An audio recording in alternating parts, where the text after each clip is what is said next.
ये कहानी है हंस और मूर्ख कछुआ की। एक बार की बात है, एक कछुआ और दो हंस आपस में बहुत अच्छे दोस्त थे। एक साल बारिश बिल्कुल नहीं हुई और जिस तालाब में वे रहते थे वह सूख गया। कछुए ने एक योजना बनाई और हंसों से बोला, एक लकड़ी लाओ, मैं उसे बीच में दांतों से दबा लूंगा और तुम लोग उसके किनारे अपनी चोंच में दबाकर उड़ जाना और फिर हम तीनों किसी दूसरे तालाब में चले जाएंगे।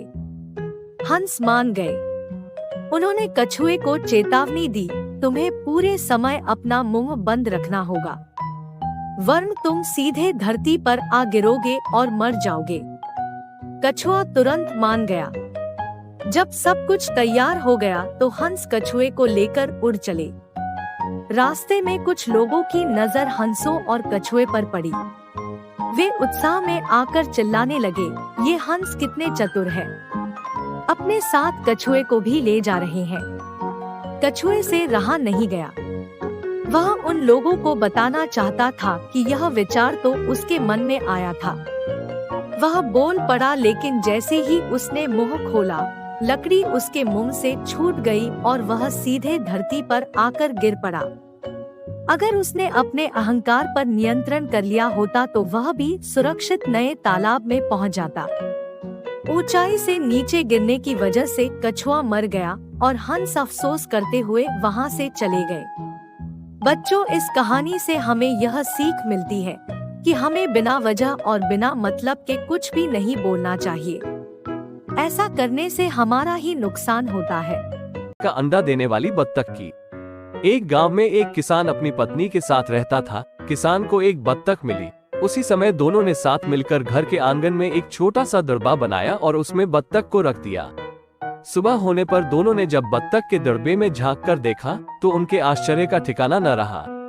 वहाँ एक सोने का अंडा भी पड़ा हुआ था। किसान ने अंडा उठा लिया। पत्नी ने उससे कहा कि वो उसे जौहरी के पास बेच आए। अगले दिन जब उन्होंने फिर दड़बे में झांका तो फिर से वहां सोने का अंडा पड़ा हुआ देखा। उन्हें समझते देर नहीं लगी कि उनके द्वारा पाली जा रही बत्तख एक चमत्कारी बत्तख है जो सोने का अंडा देती है। अब किसान अपने जीवन से संतुष्ट था, किंतु उसकी पत्नी लोभी प्रवृत्ति की थी। एक दिन वो किसान से बोली, आखिर कब तक हम रोज एक ही सोने का अंडा प्राप्त करते रहेंगे? क्यों न हम बत्तख के पेट से एक साथ सारे अंडे निकाल लें? इस तरह हम उन्हें बेचकर एक बार में इतने धनवान हो जाएंगे कि हमारी 7 पुश्तें आराम का जीवन जिएंगी। पत्नी की बात सुनकर किसान के मन में भी लोभ घर कर गया। उसने बत्तख को मारकर उसके पेट से एक साथ सारे अंडे निकाल लेने का मन बना लिया। उसने पत्नी से कहा कि मैं बाजार जाकर एक बड़ा चाकू खरीद लाता हूँ। आज रात ही हम चमत्कारी बत्तख के पेट से सारे सोने के अंडे निकाल लेंगे। इसके बाद वो बाजार गया और चाकू खरीद लाया। उसके बाद वो अपनी पत्नी के साथ रात होने का इंतजार करने लगा। रात होते ही दोनों बत्तख के दड़बे में गए। फिर आव देखा न ताव और एक ही वार में उसका पेट काट दिया। उसके बाद किसान और उसकी पत्नी ने उत्सुकता से बत्तख के पेट में देखा, लेकिन वो भीतर से सामान्य बत्तख की तरह ही थी। उसके पेट में सोने के अंडे नहीं थे। ये देखकर किसान और उसकी पत्नी अपनी गलती पर पछताने लगे। अधिक सोने के अंडों के लोभ में पड़कर वे रोज मिलने वाले एक सोने के अंडे से भी हाथ धो बैठे। एक कहानी बंदर और 2 बिल्लियों की है। एक बार रोटी के एक टुकड़े के लिए 2 बिल्लियां लड़ रही थी। एक चालाक बंदर ने उनका झगड़ा देखकर सोचा, मैं इसका फायदा उठा सकता हूँ। वह दोनों बिल्लियों के पास गया और बोला, अरे बिल्ली रानी, क्यों झगड़ा कर रही हो? मैं रोटी के 2 टुकड़े करके पता कर सकता हूँ कि कौन सा टुकड़ा बड़ा है और कौन सा छोटा। फिर हम दोनों टुकड़ों को बराबर कर लेंगे। बोलो, मंजूर है? बंदर के इरादे से अनजान बिल्लियां उसका प्रस्ताव मान गई। बंदर ने रोटी के 2 टुकड़े किए पर एक टुकड़ा दूसरे से बड़ा था। इस तरह बार बार एक टुकड़ा बड़ा और एक छोटा छोड़ देता और हर बार बड़े टुकड़े में से कुछ रोटी खा लेता।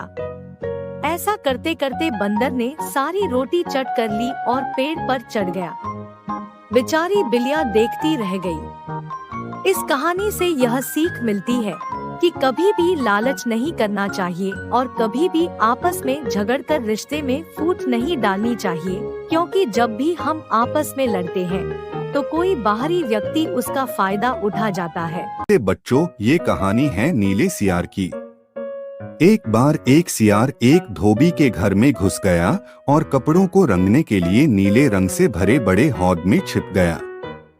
जब वह बाहर निकला तो वह पूरा नीला हो गया था। जब सियार जंगल वापस आया तो सारे जानवर उसे देखकर डर गए। उन्हें समझ ही नहीं आया कि यह अजीब जानवर कौन सा है। सियार बोला, डरने की कोई बात नहीं है, मुझे ईश्वर राजा बनाकर भेजा है। जंगल के सभी जानवरों ने उसे अपना राजा मान लिया। एक दिन जब नीला सियार अपना दरबार लगाए बैठा था, तभी उसे कुछ और सियारों के हुआ चिल्लाने की आवाजें सुनाई दी। अपने साथियों की आवाजें सुनकर वह इतना जोश में आ गया कि वह भी जोर जोर से हुआ चिल्लाने लगा। सारे जानवर समझ गए कि उनका ये राजा कोई और नहीं बल्कि सियार ही है। वे सब बहुत नाराज हुए। उन सब ने मिलकर सियार की अच्छी पिटाई की और उसे वहां से भगा दिया। इस कहानी से हमें यह शिक्षा मिलती है कि हमें कभी झूठ नहीं बोलना चाहिए। कहानी है चालाक खरगोश की। एक बार एक चीकू नाम का खरगोश था। एक दिन वह अपनी पत्नी के साथ बाग में घूम रहा था। जब उसकी पत्नी ने पेड़ पर मीठे मीठे फल लटके देखे तो उसके मुंह में पानी आ गया।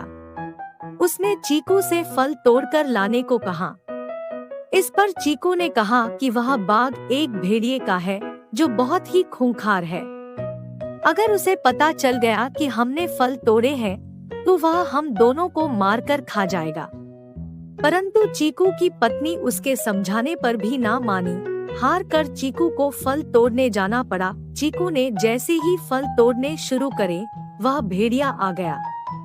चीकू फल लेकर भागा और पास पड़ी एक ड्रम में घुस गया और उस ड्रम में फल रखकर बाहर आकर चुपचाप खड़ा हो गया। तभी भेड़िया वहां आ गया और उसने चीकू से पूछा कि क्या उसने किसी खरगोश को वहां से फल ले जाते हुए देखा है। चीकू फौरन समझ गया कि भेड़िए ने उसे पहचाना नहीं। उसने भेड़िए से कहा कि अभी अभी एक खरगोश को मैंने इस ड्रम में घुसते हुए देखा है। उसके पास बहुत से फल थे।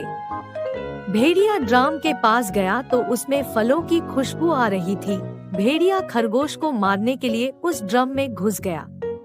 चीकू ने फटाफट ड्रम का ढक्कन बंद कर दिया। भेड़िया ड्रम के अंदर ही फंस गया और चीकू और उसकी पत्नी उस बाग के मालिक बन गए। इस तरह चीकू ने अपनी बुद्धि से न सिर्फ अपनी जान बचाई बल्कि उस बाग का मालिक भी बन गया।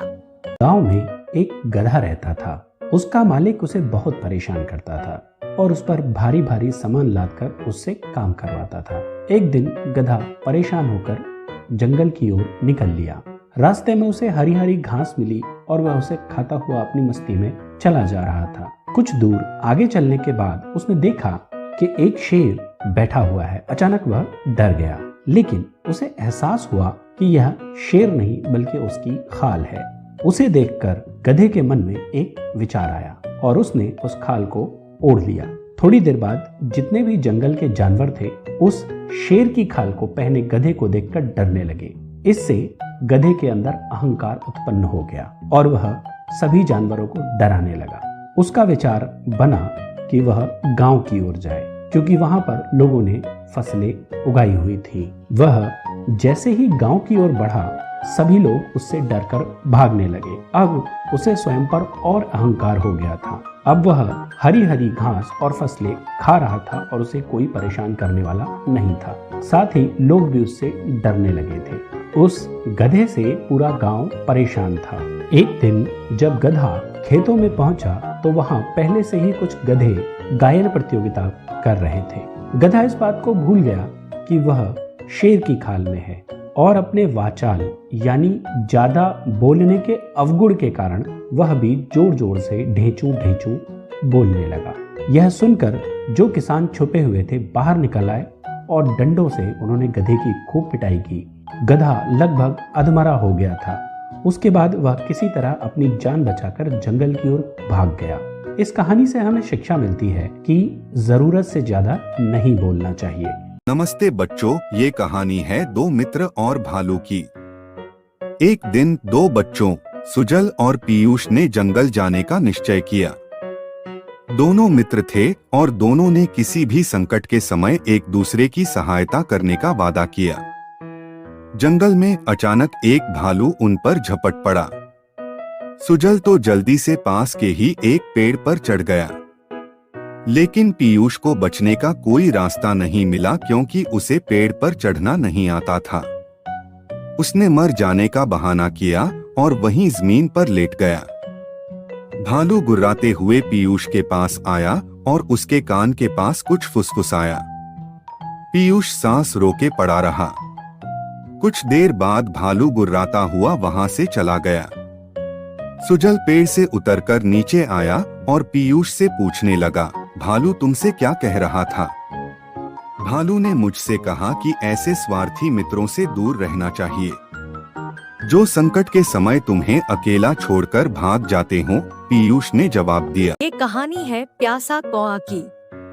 एक बार की बात है, किसी जंगल में एक कौवा रहता था। एक दिन उससे बड़ी जोर से प्यास लगी। वे पानी की तलाश में बहुत दूर तक उड़ता रहा, परंतु कहीं भी उससे पानी नहीं मिला। जब वे बहुत थक गया तो उससे आखिर में एक घड़ा दिखा दिया जिसमें बहुत थोड़ा सा पानी था। जब कौवे ने पानी पीना चाहा तो उसकी चोंच पानी तक नहीं जा सकी। उसने हर तरह से पानी पीने की कोशिश की, पर सब बेकार गई। कौवा बेचैन हो उठा। तभी उसे एक उपाय सूझा। उसने आसपास से कंकड़ एकत्रित करे और एक एक करके अपनी चोंच से घड़े में तब तक कंकड़ डाले जब तक पानी ऊपर नहीं आया। फिर कौवे ने जी भर कर पानी पिया। इस तरह कौवे ने अपनी मेहनत और सहन शक्ति से अपनी प्यास बुझाई और अपनी जान बचाई। बच्चों, ये कहानी है गधे और कुत्ते की। एक आदमी अपनी गधे और छोटे से पालतू कुत्ते के साथ घर में रहता था। कुत्ता उसे से बहुत प्रिय था। वह हर समय उसी की देखभाल में लगा रहता और उसके साथ खेलता रहता था। मालिक कुत्ते को अपने साथ घर में सोने के लिए देता था। उधर गधे को कड़ी मेहनत करनी पड़ती थी। सारा दिन काम करना पड़ता था और रुखा सुखा ही खाने के लिए मिलता था। एक दिन आदमी अपनी पत्नी और पालतू कुत्ते के साथ खाना खा रहा था। स्वादिष्ट खाने को देखकर गधे के मुंह में पानी आ गया और गधा भी मालिक के साथ बैठकर खाना खाना चाहता था। यह सब देख कर के गधा मालिक की गोद में जाकर बैठना चाहा, परंतु उसने सारा खाना इधर उधर गिरा दिया। मालिक ने डरकर नौकर को बुलाया और गधे को पीट पीट कर घर से बाहर निकाल दिया। लहूलुहान गधा पड़ा पड़ा कराहने लगा, हाय मुझे कुछ मिल रहा था, मैं उसी में संतुष्ट क्यों नहीं रहा। कहानी है एक लोमड़ी और कौवा की। एक लोमड़ी भोजन की तलाश में जंगल में भटक रही थी। एक पेड़ के पास से गुजरते हुए उसकी नजर ऊंची डाल पर बैठे कौवे पर पड़ी। वह ठिठक गई। ऐसा नहीं था कि लोमड़ी ने पहले कौवा नहीं देखा था, लेकिन जिस चीज ने उसका ध्यान आकर्षित किया था वह उस कौवे की चोंच में दबा हुआ रोटी का टुकड़ा था। अब कहीं और जाने की जरूरत नहीं, ये रोटी अब मेरी है। चालाक लोमड़ी ने मन ही मन सोचा और पेड़ के नीचे जाकर खड़ी हो गई। फिर ऊपर सिर उठाकर मीठी आवाज में कौवे से बोली, शुभ प्रभात मेरे सुंदर दोस्त। लोमड़ी की आवाज सुनकर कौवे ने अपना सिर नीचे झुकाया और लोमड़ी को देखा, लेकिन अपनी चोंच उसने कसकर बंद रखी और लोमड़ी के अभिवादन का कोई उत्तर नहीं दिया। तुम कितने सुंदर हो दोस्त, लोमड़ी ने अपनी बोली में पूरी मिठास झोंक दी। देखो तुम्हारे पंख कैसे चमक रहे हैं। तुम जैसा सुंदर पक्षी मैंने आज तक नहीं देखा। तुम विश्व के सबसे सुंदर पक्षी हो, मेरे ख्याल से तुम तो पक्षियों के राजा हो। कौवे ने अपनी इतनी प्रशंसा आज तक नहीं सुनी थी। वह बहुत खुश हुआ और गर्व से फूला नहीं समाया, लेकिन उसने अपनी चुप्पी नहीं तोड़ी। इधर लोमड़ी प्रयास करती रही, दोस्त मैं सोच रही हूँ कि जो पक्षी इतना सुंदर है, इसकी आवाज कितनी मीठी होगी। क्या तुम मेरे लिए एक गीत गुनगुना सकते हो? लोमड़ी के मुंह से अपनी आवाज की प्रशंसा सुनकर कौवे से रहा न गया।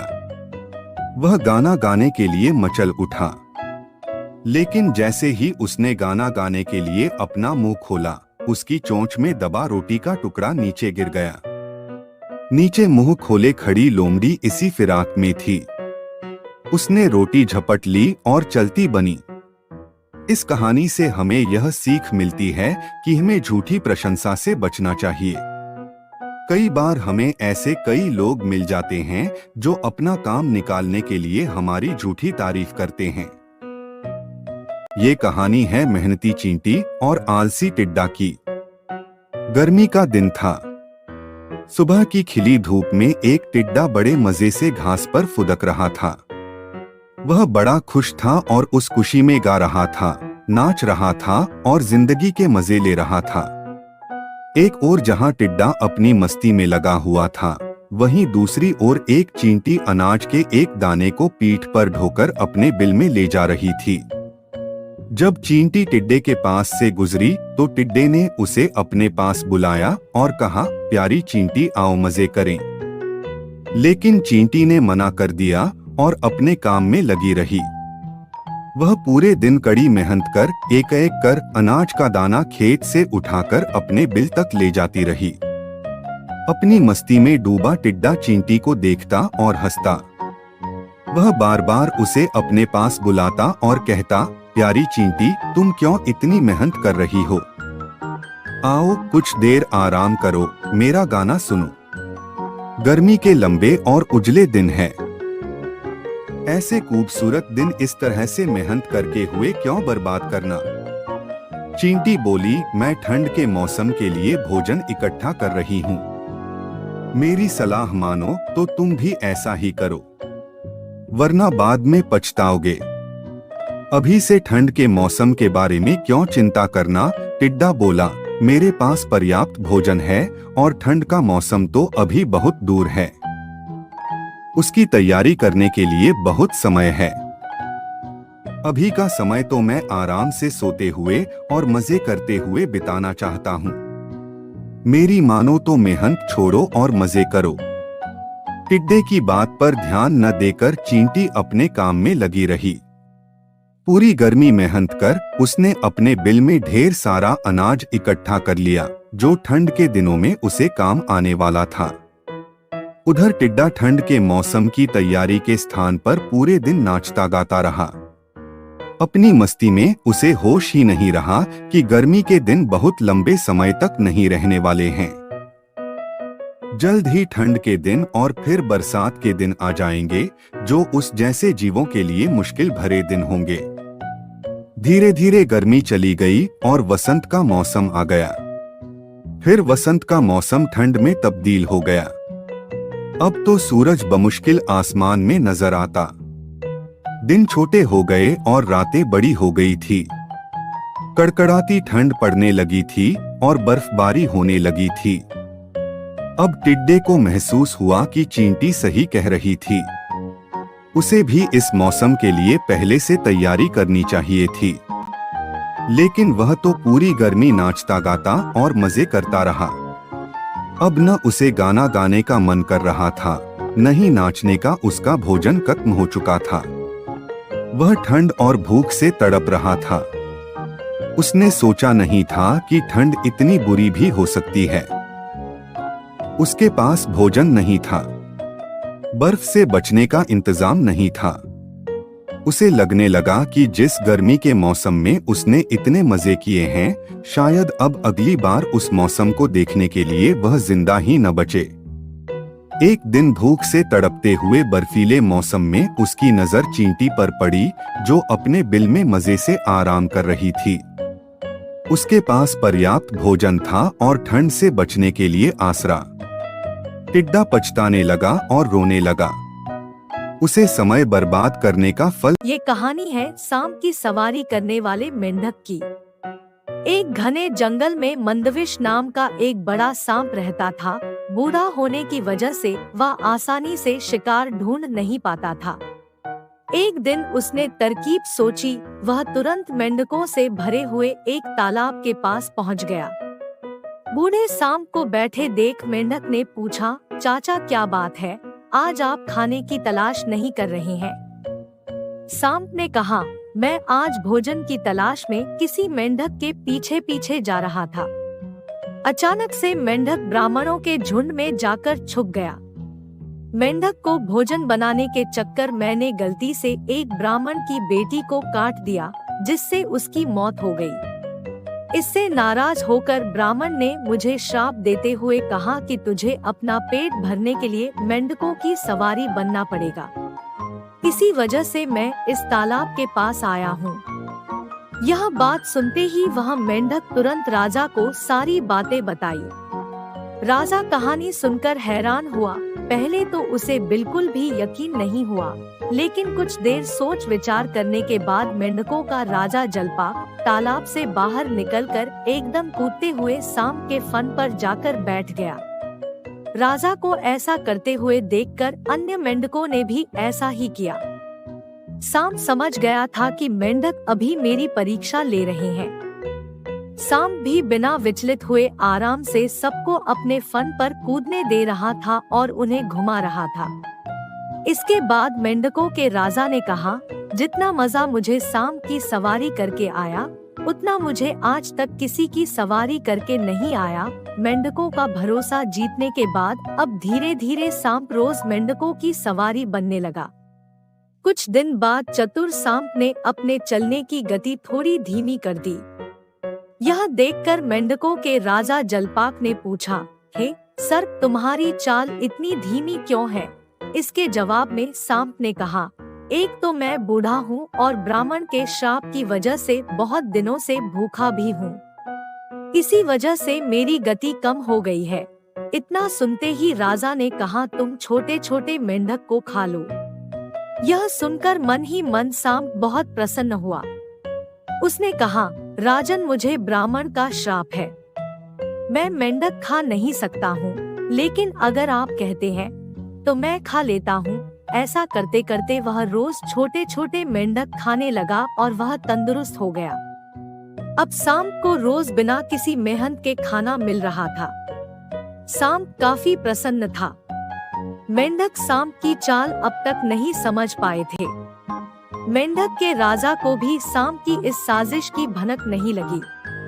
होते होते एक दिन सांप ने मेंढक के राजा जलपाक को भी खा लिया और तालाब में रहने वाले सारे मेंढकों के वंश का नाश कर दिया। इस कहानी से हमें यह सीख मिलती है कि किसी भी शत्रु की बात का जल्दी से भरोसा नहीं करना चाहिए। इससे खुद की और अपने लोगों की हानि होना निश्चित है। ये कहानी है कबूतर और चींटी की। एक बार की बात है, एक नदी के किनारे एक पेड़ था। उस पेड़ पर एक कबूतर रहा करता था। उसी पेड़ के नीचे एक बिल में एक चींटी रहती थी। कबूतर और चींटी अच्छे दोस्त थे। एक दिन बहुत तेज बारिश हुई और नदी का पानी उस पेड़ के आसपास के क्षेत्र में भर गया जहां वह चींटी और कबूतर रहते थे। चींटी पानी के साथ बहने लगी। कबूतर ने यह देखा और सोचा, मेरी प्यारी दोस्त चींटी मुसीबत में है, मुझे उसकी मदद करनी चाहिए। फिर उसने एक पत्ता पानी में फेंका और चींटी को उस पर चढ़ने को कहा। चींटी ने पहले तो पत्ते पर चढ़ने के लिए संघर्ष किया, लेकिन जल्द ही वह उस पत्ते पर सुरक्षित रूप से चढ़ने में सफल हो गई। कबूतर फिर नीचे उड़ गया और उस पत्ते को चींटी के साथ उठा लिया और अपने दोस्त को सुरक्षित भूमि पर ले आया। चींटी ने अपने मित्र कबूतर को धन्यवाद दिया और धीरे धीरे समय बीतता गया। एक दिन एक शिकारी उस पेड़ के पास आया जहां चींटी और कबूतर रहा करते थे। शिकारी ने कबूतर का घोंसला देखा और पेड़ के नीचे कुछ अनाज और जाल बिखेर दिया। सौभाग्य से चींटी अपनी बिल से सब कुछ देख रही थी और खतरे को महसूस कर रही थी। जल्द ही कबूतर बिखरे हुए बीज और अनाज खाने के लिए पेड़ से नीचे उतर आया। चींटी ने सोचा, मुझे तेजी से कार्य करना चाहिए। मेरा दोस्त कबूतर अगर अनाज के पास जाएगा तो फंस जाएगा। मुझे कुछ करना चाहिए और उसे तुरंत उड़ा देना चाहिए। चींटी अपने बिल से बाहर निकली और जैसे ही कबूतर जमीन पर उतरने वाला था, चींटी ने शिकारी को अपने पंजों के ऊपर से काट लिया। कबूतर डर गया और उड़ गया। इस तरह चींटी ने अपने दोस्त की जान बचाई। उस दिन बाद में कबूतर ने चींटी को खतरे के प्रति सचेत करके उसकी जान बचा। ये कहानी है ब्राह्मण और बकरी की। बहुत समय पहले एक ब्राह्मण रहता था। एक दिन वह कंधे पर बकरी लाद कर अपने घर जा रहा था। रास्ते में उसे 3 ठग मिल गए। उन ठगों का पूरा गिरोह था जो रोजाना बनाकर लोगों को ठगा करते थे। उनका सारा काम सुनियोजित हुआ करता था। जब ठग ने बकरी लादे ब्राह्मण को देखा तो वे उनकी बकरी ठग लेने के बारे में सोचने लगे। दिन का समय था, इसलिए छीन कर बकरी ले पाना संभव नहीं था, क्योंकि सड़क पर बहुत सारे लोग आ जा रहे थे। चोरों ने ब्राह्मण का पीछा करना जारी रखा और उसकी किसी एकांत स्थान पर पहुंचने की प्रतीक्षा करने लगे। बाजार से उसका घर काफी दूर था। कुछ दूर चलने के बाद ब्राह्मण को एक जंगल से भी गुजरना पड़ा। वहां पर रास्ता सुनसान था। रघु ने सोचा कि यही जगह ब्राह्मण को ठगने के लिए ठीक रहेगी। नन्ही योजना बना ली थी। तीनों ठग जंगल में अलग अलग जगह खड़े हो गए ताकि ब्राह्मण को यह न लगे कि वह एक साथ हैं। ब्राह्मण की बकरी छीन लेने की उनकी योजना तैयार की। उन्हें बस सही समय की प्रतीक्षा थी। उनमें से एक ठग रास्ते में ब्राह्मण के सामने आया। चेहरे पर आश्चर्य के भाव लाकर बोला, अरे इस गंदे कुत्ते को अपने कंधों पर क्यों लादे जा रहे हो? ब्राह्मण नाराज होने लगा। अंधे हो क्या? उसने ठग को डांट दिया। दिखाई नहीं देता कि मैं बकरी लिए जा रहा हूं? मुझे तो बकरी नहीं, कुत्ता दिख रहा है, ठग ने जवाब दिया। ब्राह्मण अपनी बकरी को ध्यान से देखने लगा। उसने बकरी का चेहरा और शेष शरीर देखा। फिर ठग से कहा, मुझे पूरा विश्वास है कि यह बकरी ही है, कुत्ता नहीं। क्या तो तुमने कभी बकरी देखी नहीं, या तुम पागल हो गए हो? जो भी हो, मुझे घर जाने दो। ब्राह्मण कुछ भ्रमित सा आगे चल पड़ा। तभी दूसरा ठग सामने आ गया और कहने लगा, हे भगवान, अपने कंधों पर इस मरे हुए बछड़े को क्यों लिए जा रहे हो? ब्राह्मण इस बार और अधिक भ्रमित हो गया। उसे अपने आप पर ही विश्वास नहीं रहा।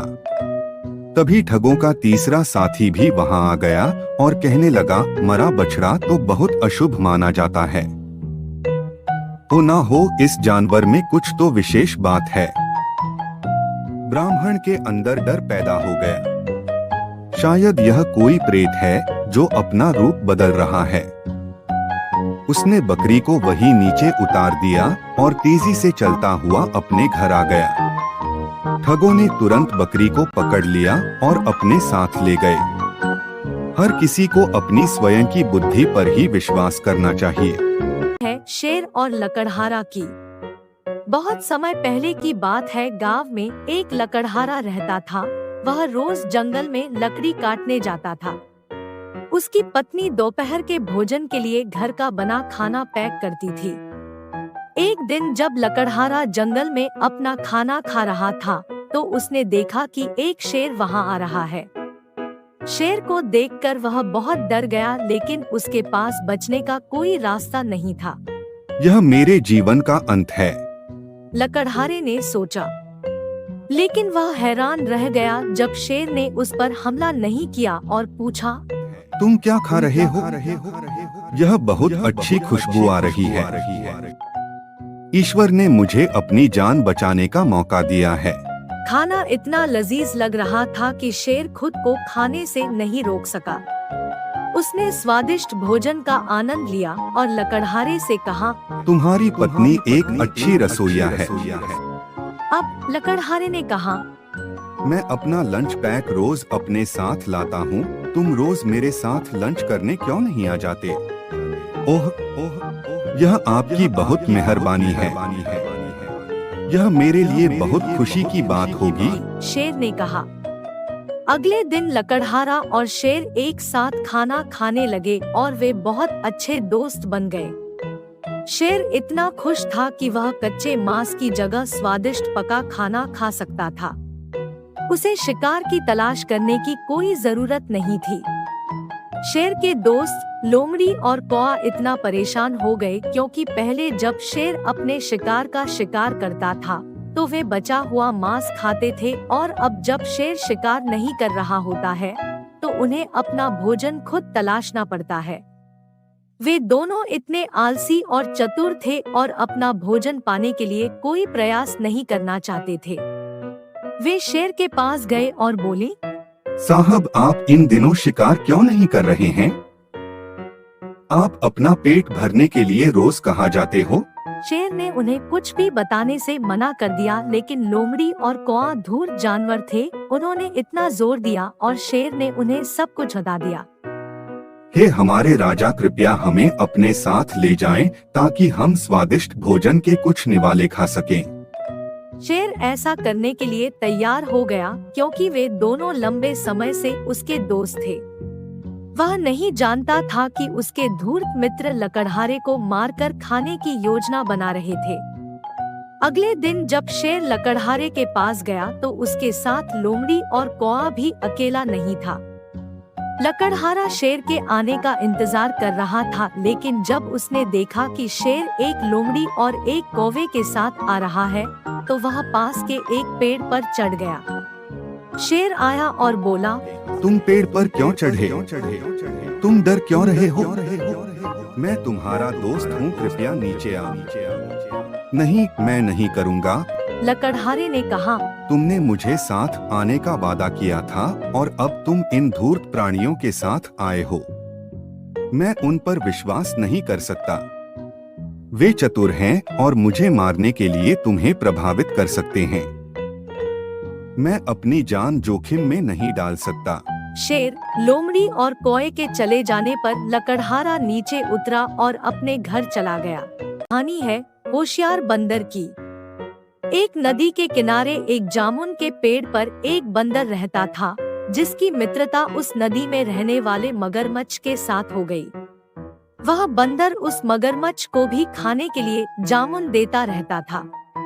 एक दिन उस मगरमच्छ ने कुछ जामुन अपनी पत्नी को भी खिलाए। स्वादिष्ट जामुन खाने के बाद उसने यह सोचकर कि रोजाना ऐसे मीठे फल खाने वाले का दिल भी बहुत मीठा होगा, अपने पति से उस बंदर का दिल लाने की जिद की।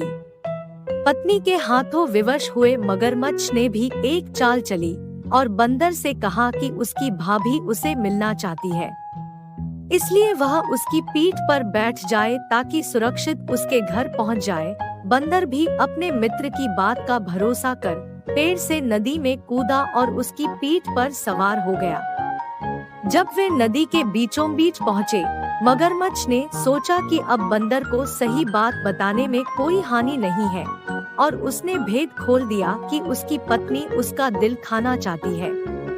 बंदर को धक्का तो लगा, लेकिन उसने अपना धैर्य नहीं खोया और तपाक से बोला, ओह, तुमने यह बात मुझे पहले क्यों नहीं बताई? क्योंकि मैंने तो अपना दिल जामुन के पेड़ की खोखल में संभाल कर रखा है।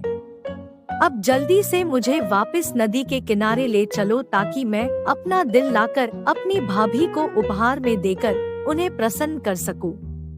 मूर्ख मगरमच्छ बंदर को जैसे ही नदी किनारे लेकर आया, बंदर ने जोर से जामुन के पेड़ पर छलांग लगाई और क्रोध में भरकर बोला, अरे मूर्ख, दिल के बिना भी क्या कोई जीवित रह सकता है? जा, आज से तेरी मेरी मित्रता समाप्त। इसलिए संकट के क्षणों में धैर्य रखना चाहिए ताकि हम कठिन समय का डटकर सामना कर सकें। हाथी और चूहों की। किसी वन में एक पेड़ के नीचे चूहों का एक समूह रहा करता था। उसी पेड़ के पास से एक नदी बहा करती थी। एक दिन हाथियों का एक झुंड नदी के किनारे पानी पीने के लिए आया। चूहों के बहुत सारे घर अनजाने में हाथियों के पैर द्वारा कुचल दिए गए।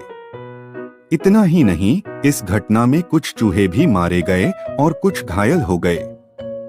हाथियों के नदी के पास से चले जाने के बाद चूहों ने अपनी एक सभा बुलाई। कुछ चूहों ने अपने राजा से कहा कि वे हाथियों के राजा से आज हुई त्रासदी के विषय पर वार्तालाप करें और उन्हें यहाँ दोबारा न आने के लिए भी बोले। अगले दिन चूहों के राजा हाथियों के राजा के पास पहुँचे और उनसे विनम्रता से कहा कि कल उनके समूह के द्वारा नदी में पानी पीने के कारण नदी के आसपास बने चूहों के बहुत सारे घर तबाह हो गए और इसके साथ कुछ चूहे मारे भी गए। हाथियों का राजा बहुत दयालु और शील स्वभाव का था, इसलिए उसने इतना सुनते ही अनजाने में हुई गलती के लिए चूहों के राजा से माफी मांग ली। इसके बाद उसने चूहों के राजा को प्रण दिया कि आज के बाद उनके समूह का कोई भी हाथी उस नदी में पानी पीने नहीं जाएगा। हाथियों के राजा द्वारा यह कथन सुनकर चूहों के राजा अति प्रसन्न हुए और हाथियों के राजा से कहा कि भविष्य में जब भी आपको हमारी मदद की आवश्यकता हो तो आप हमें जरूर याद करना, हम आपकी मदद करने के लिए आ जाएंगे। अपने राजा के मुख से यह वचन सुनकर सारे चूहे खुश हो गए। कुछ दिन बीत जाने के बाद एक दिन जब हाथियों का राजा अपने साथियों के साथ पानी पीने जा रहा था, तभी वह शिकारियों द्वारा बिछाई गई जाल में फंस जाता है। हाथी का राजा जाल से निकलने का खूब प्रयास करता है, परंतु हर बार वह जान से निकलने में नाकामयाब होता है। कुछ देर प्रयास करने के बाद हाथियों के राजा की हिम्मत टूटने लगती है और वह प्रयास करना छोड़ देता है। थोड़ी देर बाद उसे अपने मित्र चूहे के राजा की याद आती है और वह अपने साथियों से कहता है कि वे चूहों के राजा को यहाँ उसकी मदद करने के लिए लेकर आए। इतना सुनते ही अन्य हाथी चूहों के राजा के पास चले जाते हैं और चूहों के राजा को पूरी घटना का विवरण देते हैं। अपने मित्र हाथी को मुसीबत में देख चूहों के राजा अपने अन्य साथियों के साथ हाथी की पीठ पर बैठकर हाथी की मदद के लिए निकल पड़ते हैं। वहां पहुंचकर वे और उनके साथी जाल को तेजी से कुतरना शुरू कर देते हैं और कुछ ही समय बाद वे जाल से हाथियों के राजा को सुरक्षित बाहर निकाल लेते हैं। चूहों द्वारा मुसीबत के समय में की गई मदद से हाथियों के राजा और उनके अन्य साथियों ने चूहों का आभार व्यक्त किया। इस कहानी से हमें यह शिक्षा मिलती है कि कोई भी प्राणी छोटा नहीं होता है, जरूरत होती है तो बस प्यार और विश्वास की। आपसी प्यार हर तरह के दुखों को दूर कर सकता है। कहानी है कोबरा, सांप और कौआ की। देश में कहीं बरगद के पेड़ के नीचे कौए का जोड़ा पति पत्नी रहते थे। अब जब भी मादा अपने अंडे सेती थी तो एक कोबरा सांप पेड़ के खोखले से निकल आता था, ऊपर चढ़ जाता था और उनका भोजन कर लेता था। पास ही एक और बरगद के पेड़ के नीचे एक सियार रहता था। कौवों ने सियार को सारी बात बता दी। दोस्त, सांप पेड़ के खोखले से रेंगता है, ऊपर चढ़ता है और हमारे बच्चों को खा जाता है। हमें बताएं, हम अपने बच्चों की सुरक्षा के लिए क्या कर सकते हैं? यहाँ रहना हमारे लिए खतरनाक हो गया है। उम्मीद मत छोड़ो, सियार ने कहा। यह एक सच्चाई है कि एक शक्तिशाली दुश्मन को एक चाल से नष्ट किया जा सकता है। कौए ने कहा, मित्र, हमें बताओ कि हम इस दुष्ट कोबरा को कैसे मार सकते हैं। सियार ने कहा, अच्छा, एक शहर में किसी साहूकार, मंत्री या किसी के घर जाकर देखो कि कहीं सोने की हार पड़ा छोड़ गया है कि नहीं। इसे उठाओ और यह सुनिश्चित करते हुए कि नौकर चौकीदार तुम्हें देख रहे हैं, इसके साथ धीरे धीरे उड़ो और इसे पेड़ के खोखले में छोड़ दो जहां कोबरा रहता है। जब चौकीदार हार लेने के लिए तुम्हारे पीछे दौड़ेंगे तो वे कोबरा को देख लेंगे और निश्चय ही वे उसे मार डालेंगे। कौवे ने सियार की सलाह मानने का फैसला किया और उड़ गए। जब वे उड़ रहे थे, मादा कौवा ने एक झील देखी जिसमें महिलाएं तैर रही थीं। उन्होंने सोने और मोतियों के हार अपने कपड़ों के साथ सरोवर के किनारे छोड़ दिए थे। कौवे ने अपनी चोंच में सोने की माला उठाई और धीरे धीरे उड़कर अपने घोंसले की ओर जाने लगी। जब चौकीदार ने यह देखा तो उन्होंने अपनी अपनी लाठियां उठाईं और कौवे के पीछे भागने लगे। उसने सोने की माला को उस पेड़ के खोखल के पास गिरा दिया जहां कोबरा रहता था और पास के एक पेड़ पर बैठ गया। जब राजा के चौकीदार वहां पहुंचे तो पेड़ की खोखल के सामने उनका सामना एक कोबरा सांप से हुआ जिसका फन फूला हुआ था। उन्होंने कोबरा को डंडों से मारा, सोने की चेन बरामद की और घर लौट आए। और कौवे हमेशा खुशी से रहते थे।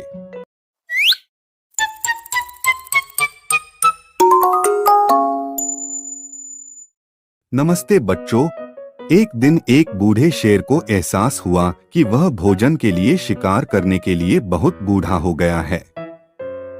शेर को यकीन था कि वह जल्द ही मर जाएगा। वह बहुत दुखी हुआ और घर चला गया। जैसे ही वह धीरे धीरे घर की ओर बढ़ा, शेर ने एक चिड़िया को अपनी दयनीय स्थिति के बारे में बताया। जल्द ही जंगल में सभी को शेर की स्थिति के बारे में पता चल गया। बाकी सभी जानवरों को शेर पर तरस आ गया, तो एक एक करके वे शेर से मिलने आए। शेर बूढ़ा और कमजोर था लेकिन बहुत समझदार था। जैसे ही प्रत्येक जानवर उसके घर में आया, उन्हें पकड़ना और खाना आसान हो गया। जल्द ही बूढ़ा शेर खुश और मोटा हो गया। एक दिन सुबह सुबह लोमड़ी आई। लोमड़ी भी बहुत समझदार थी। वह धीरे धीरे सिंह के घर के निकट आया। बाहर खड़े होकर उसने पूछा कि क्या शेर अच्छा महसूस कर रहा है। हेलो मेरे सबसे अच्छे दोस्त, शेर ने कहा। क्या यह आप है? मैं आपको ठीक से नहीं देख सकता, आप इतनी दूर हैं। कृपया पास आओ और मुझे कुछ अच्छे शब्द बताओ क्योंकि मैं बूढ़ा हो गया हूँ और जल्द ही मर जाऊंगा। जब शेर बात कर रहा था, लोमड़ी गौर से शेर के घर के सामने की जमीन को देख रही थी। अंत में लोमड़ी ने ऊपर देखा और शेर से कहा, मुझे खेद है लेकिन मुझे जाना होगा। मैं बहुत घबरा गया हूँ क्योंकि मैं आपके घर में कई जानवरों के कदमों की आहट देख रहा हूँ, लेकिन अंदर से किसी के कदमों के निशान बाहर आते हुए नहीं दिख रहे हैं। इस कहानी से हमें यह सीख मिलती है कि वह व्यक्ति बुद्धिमान है जो दूसरों के दुर्भाग्य से आगाह होता है। कहानी है ब्यूटी एंड द बीस्ट की। एक दूर देश में एक व्यापारी और ब्यूटी नाम की उसकी खूबसूरत बेटी रहती थी। एक दिन व्यापारी जंगल में भटक गया और एक महल में पहुंच गया। वह अंदर गया और अंदर किसी को नहीं देखकर उसने वहीं रात बिताने का फैसला किया। अगली सुबह जब व्यापारी जा रहा था तो उसने बगीचे में सुंदर गुलाब के फूल देखे।